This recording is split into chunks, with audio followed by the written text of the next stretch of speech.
देखो इसमें दिया है सिद्ध कीजिए कि वृत्त के परिगत बनी चतुर्भुज की आमने सामने की भुजाएं केंद्र पर संपूरक कोण अंतरित करती हैं। तो संपूरक कोण का मतलब क्या होता है, जैसे दो कोण अगर हमें दिए जाते हैं, पहला कोण मान लीजिए 1 है, दूसरा कोण 2 है, तो इन दोनों का योग अगर 180 डिग्री के बराबर होता है तो उनको बोलते हैं संपूरक कोण। या हम ये कह सकते हैं कि दोनों कोणों का योग 180 के बराबर आ रहा है, तो ये जो पहला कोण होगा ये दूसरे का संपूरक होगा, वैसे ही जो दूसरा कोण होगा वो पहले का संपूरक होगा, ये भी हम कह सकते हैं। और दूसरा होता है, एक कोण होता है पूरक कोण। तो पूरक कोण में क्या होता है कि कोई दो कोणों का योग अगर 90 डिग्री के बराबर आता है तो उसको हम पूरक कोण कहते हैं। ठीक है, तो ये चीज आपको पता होनी चाहिए, संपूरक कोण में दो कोणों का योग 180 के बराबर होता है और पूरक में दो कोणों का योग 90 डिग्री के बराबर होता है। तो ये चीजें हो गई। अब इसमें हमें स्टार्टिंग में देखो क्या दिया है, स्टार्टिंग में हमें ये दिया है कि सिद्ध कीजिए कि वृत्त के परिगत। तो पहले यहाँ पे वृत्त दिया है तो पहले एक वृत्त बना देते हैं। ठीक है, ये वृत्त हमने बना दिया। इसके परिगत, इसके परिगत मतलब चारों ओर बनी चतुर्भुज, देखो चारों एक चतुर्भुज बनाना है। तो परिगत मतलब जो चतुर्भुज की भुजाएं होंगी वो वृत्त को केवल स्पर्श करते हुए जाएंगी। जैसे पहली भुजा अगर मैंने ये बना दी तो ये केवल स्पर्श करते हुए जाएगी, वैसे ही दूसरी भुजा अगर मैंने ये बना दी तो ये भी केवल इसको स्पर्श करते हुए जाएगी। ठीक है, तीसरी भुजा अगर मैंने ये बना दी तो ये भी स्पर्श करते हुए जाएगी, और लास्ट भुजा अगर मैंने ये वाली बनाई तो ये भी स्पर्श करते हुए जाएगी। ये आपको यहाँ ध्यान रखना है। स्पर्श करने का मतलब क्या है कि केवल एक ही पॉइंट पर टच करेंगे, यहाँ पर भी एक ही पॉइंट पे, यहाँ पे भी एक ही पॉइंट पे और यहाँ पे भी एक ही पॉइंट पे। तो ये चीजें होगी। अब देखो मान लीजिए ये P Q R S point पे एक दूसरे को टच करते हैं, और ये जो चतुर्भुज है इसका नाम मान लीजिए है ए बी सी डी। ठीक है, अब क्योंकि ये वृत्त है तो वृत्त का कोई ना कोई केंद्र तो होगा ही, तो ये इसका केंद्र ओ मान लेते हैं।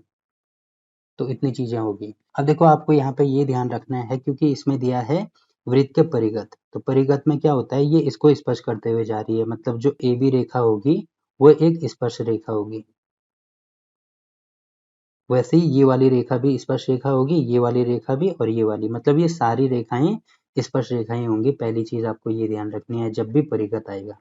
ठीक, तो कहाँ तक हो गया, देखो परिगत बनी चतुर्भुज की। अब देखो इसमें ये दिया है कि चतुर्भुज की आमने सामने की भुजाएं, आमने सामने की भुजाएं जैसे ये वाली भुजा है तो इसके सामने कौन सी भुजा है, ये वाली है, वैसे ही इसके सामने कौन सी भुजा है, ये वाली है।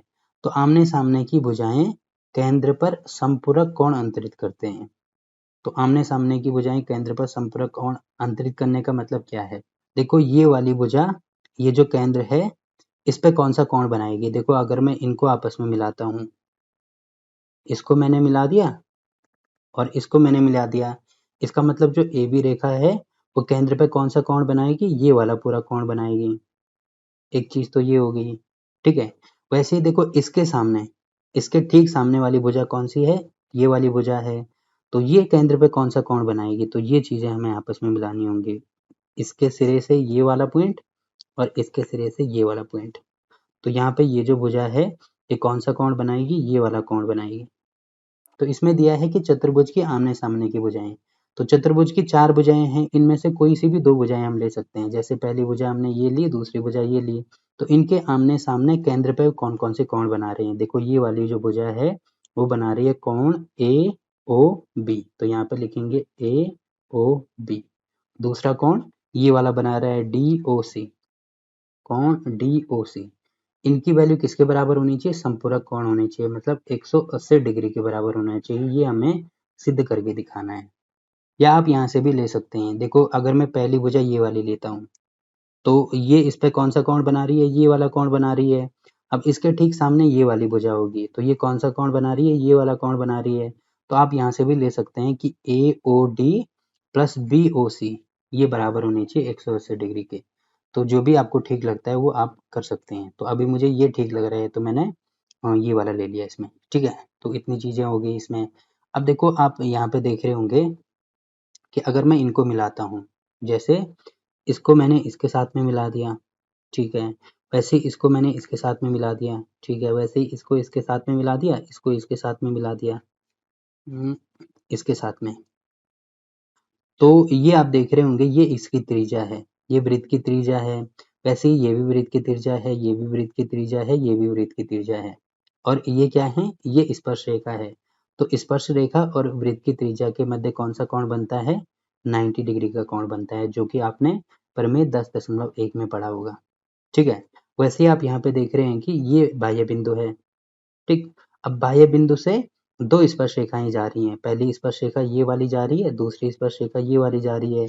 तो आपने प्रमेय 10.2 में पढ़ा होगा कि बाह्य बिंदु से दो स्पर्श रेखाएं अगर जा रही हैं और वो जो बाह्य बिंदु है उससे और केंद्र पर अगर मैं एक रेखा इस प्रकार से डालता हूँ, तो यहाँ पे आप देख रहे होंगे कि दो त्रिभुज बन रहे हैं। पहला त्रिभुज ये वाला है, इसको मैं पीले कलर में कर देता हूँ। पहला त्रिभुज ये वाला है पूरा, और दूसरा त्रिभुज ये वाला है। तो ये दोनों त्रिभुज आपस में सर्वांगसम होंगे। ये कौन सी प्रमेय है, 10.2 है। मतलब मैं कह सकता हूँ कि ओ बी क्यू जो त्रिभुज ओ बी क्यू है वो सर्वांगसम होगा किसके, त्रिभुज ओ बी पी के, ओ बी पी के। अब देखो ये दोनों त्रिभुज अगर सर्वांगसम है तो पहली कंडीशन में ये होता है कि इनकी भुजाएं आपस में बराबर होती हैं। भुजाएं कौन सी, संगत भुजाएं। जैसे ये वाली जो भुजा है इसके संगत में ये वाली भुजा है, मतलब ये वाली भुजाएं दोनों आपस में बराबर होंगी।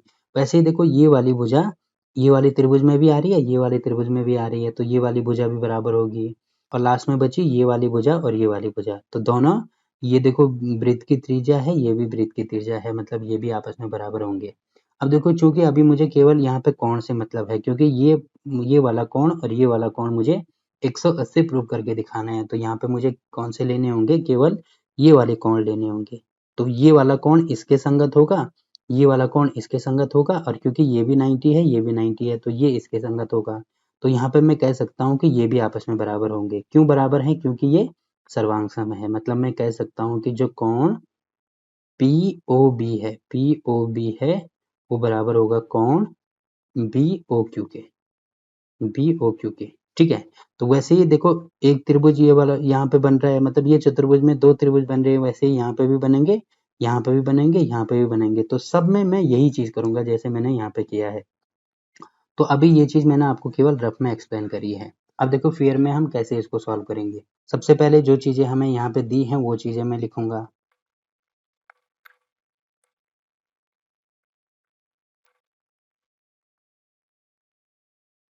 तो देखो सबसे पहले तो हमें ये दिया है कि चतुर्भुज वृत्त के परिगत है। अब चतुर्भुज वृत्त के परिगत है, इसीलिए चतुर्भुज की जो सभी भुजाएं हैं, ये सारी भुजाएं जो इसमें दी गई हैं वो वृत्त पर क्या है, स्पर्श रेखाएं होंगी। अब देखो स्पर्श रेखाएं हैं तो हम प्रमेय 10.1 से ये कह सकते हैं कि स्पर्श रेखा त्रिज्या पे क्या करती है, 90 का कोण बनाती है।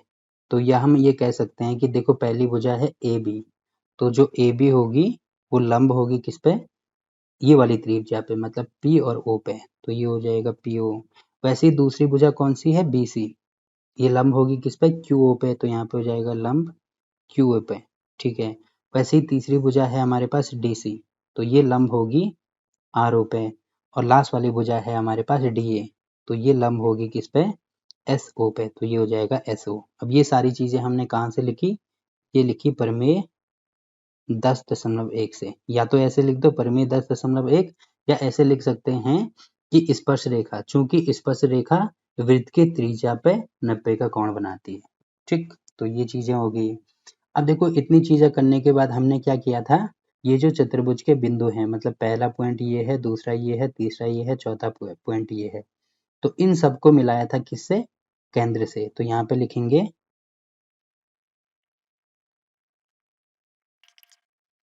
तो यहाँ पे लिखेंगे चतुर्भुज के सभी बिंदु को केंद्र से मिलाने पर हमें भुजा AO, BO, OC तथा OD प्राप्त होता है, जो कि यहाँ पे देख सकते हैं OA, OB, OC और OD।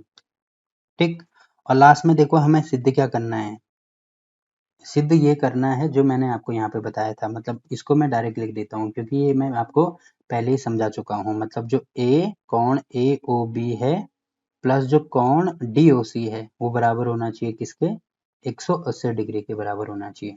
ठीक है, तो इतनी चीजें होगी। अब देखो मैं बाकी की चीजें यहाँ पे लिख रहा हूँ, यहाँ से लिखना मैं शुरू कर दूंगा।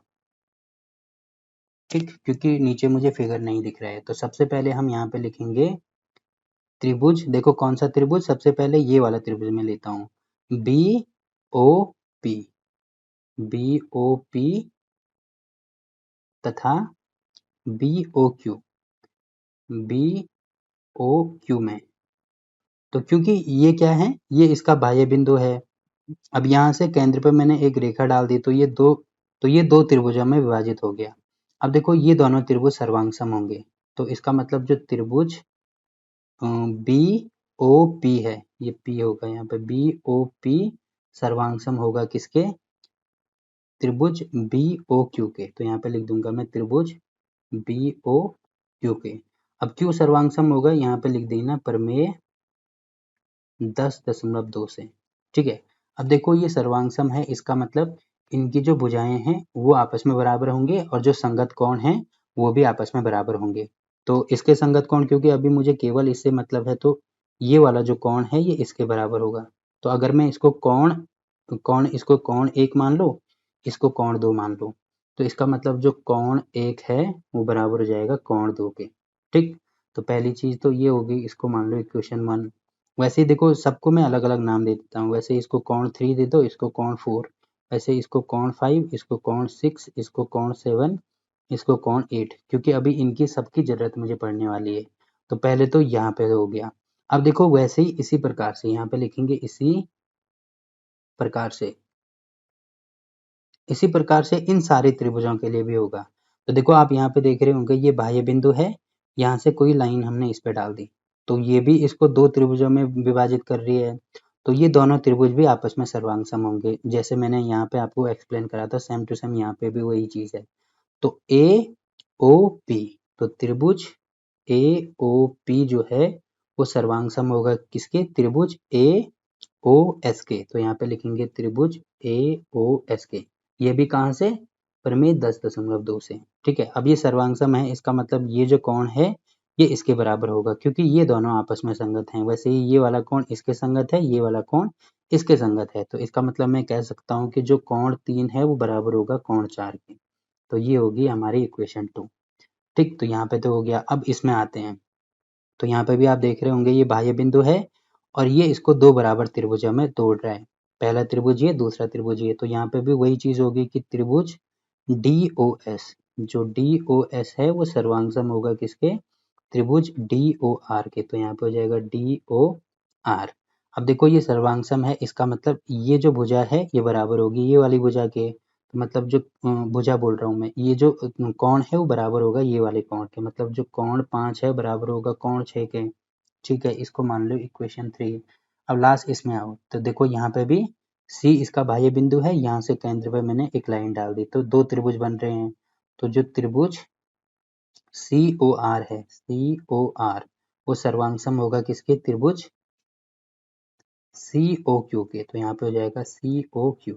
अब देखो ये दोनों सर्वांगसम है, इसका मतलब ये वाला कोण और ये वाला कोण बराबर होगा। मतलब ये वाला कोण मैंने 7 माना है और ऊपर वाला कोण मैंने 8 माना है, तो कोण 7 बराबर होगा कोण 8 के। तो ये हो जाएगी हमारी इक्वेशन 4। ठीक है, अब देखो आप देख रहे होंगे कि ये एक पॉइंट है और इसी से ये सारे जितने भी ये कोण हैं ये मैंने निकाले हैं। और ये चीज आपको पता होनी चाहिए कि एक पॉइंट पे हमेशा ही अगर पूरा एक चक्कर लगाएं तो वो 360 डिग्री के बराबर होता है। ठीक, तो यहाँ पे लिखेंगे,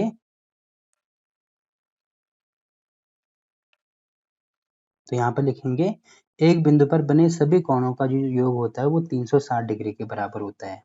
तो जो पॉइंट ओ है वो एक बिंदु है। ठीक है, तो इस पर कितने कोण बन रहे हैं, देखो ये जो सारे कोण हैं ये इस बिंदु पे बन रहे हैं। तो यहाँ पे लिखेंगे कोण 1 2 3 4 5 6 7 8 तक, कोण 1 प्लस कोण 2 3 4 5 6 7 और 8, ये किसके बराबर है, 360 डिग्री के बराबर है।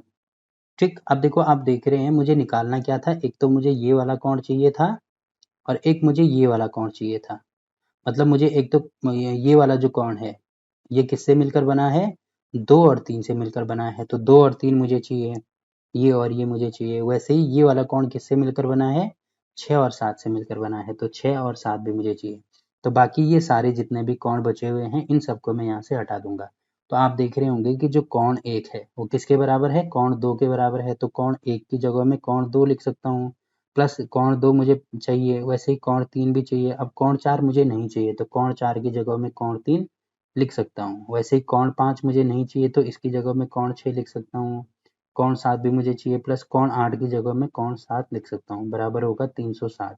अब ये सब चीजें मैंने कहाँ से लिखी, ये लिख देना समीकरण 1, 2, 3 व 4 से, ठीक है। अब देखो यहाँ पर आप देख रहे होंगे ये भी 2 बार आ रहा है, ये भी 2 बार आ रहा है, ये भी 2 बार आ रहा है, और जो कोण 6 है वो 2 बार आएगा। देखो एक बार मैंने यहाँ पे छोड़ दिया साइड से, कोण 1, 2, 3, 4, 5, 6, 7, 8, तो 1 के बदले मैंने ये लिखा, इसके बदले ये, यहाँ पे 3, 4 के बदले मैंने 3 लिखा, अब 5 के बदले मैंने 6 नहीं लिखा यहाँ पे, तो कोण 6 और कोण 6 दोबारा आएगा यहाँ पे, ठीक है, कोण 6। तो ये देख रहे हैं आप कोण 2 बार आ रहे हैं, तो कोण 6 ये भी 2 बार और कोण 7 ये भी 2 बार। तो यहाँ पे इसको लिखेंगे 2 इंटू कोण 2 प्लस 2 इंटू कोण 3 प्लस 2 इंटू कोण 6 प्लस 2 इंटू कोण 7 बराबर 360। अब 2 इन सब में आ रहा है तो 2 कॉमन ले लो, 2 इंटू कोण 2 प्लस कोण 3 प्लस कोण 6 प्लस कोण 7 बराबर होगा 360 डिग्री के। अब इसको नीचे लेके जाएंगे तो यहाँ से हट के ये अपॉन में आ जाएगा, तो इससे ये कैंसिल, तो यहाँ पे हो जाएगा 180 डिग्री के। तो आप देख रहे हैं कोण 2 प्लस कोण 3 प्लस कोण 6 प्लस कोण 7 बराबर आ रहा है 180 डिग्री के। और आप देख रहे हैं कोण 2 प्लस कोण 3, देखो किसके बराबर आ रहा है, ये